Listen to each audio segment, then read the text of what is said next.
ఒక పిచ్చోడు రాహుల్ గాంధీ అన్నట ఈయన చేసిండు. నేను చెప్తున్నా సెన్సస్ చేయి.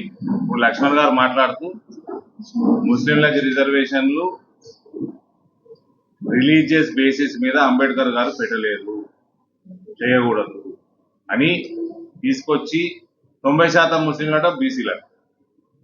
ఇట్లా రేవంత్ రెడ్డి తుర్కోళ్ళకి చెంచాగిరి చేద్దామని అనుకుంటున్నాడు. ఇప్పుడు ఒక కొత్త సెన్సెస్ చేయి. లక్ష్మణ్ గారు ఉదారత చూడండి. రిజర్వేషన్ లేకున్నా కూడా మైనారిటీలకి మైనారిటీ వెల్ఫేర్ ప్రోగ్రామ్స్ వచ్చి ఫండ్ ఇవ్వమంటున్నాడు పాపం. ఒక కొత్త సెన్సెస్ చేయి రేవంత్. నా డిమాండ్, తుర్కోల దగ్గరికి వెళ్ళి రాష్ట్రానికి ఎంత ఆందాన్ని వస్తున్నది, హిందువుల దగ్గరికి వెళ్ళి ఎంత ఆందాన్ని వస్తుంది చెప్పు. ఫస్ట్ ఒక సెన్సెస్ చేయి,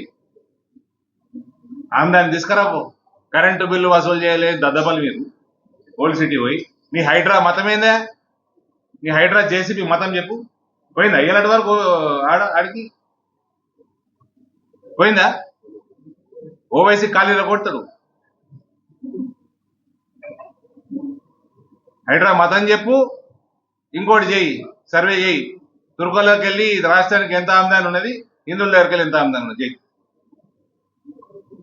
చెప్పమ్మా.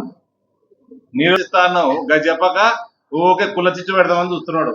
ఇప్పుడు చేయి సర్వే. ఇది తుర్కోలు ఎంత ఆమ్దాని ఉన్న తెలంగాణకి, హిందువులు ఎంత ఆమ్దాని ఉన్న చేయి. నీ హైడ్రా మతం ఏందో చెప్పు.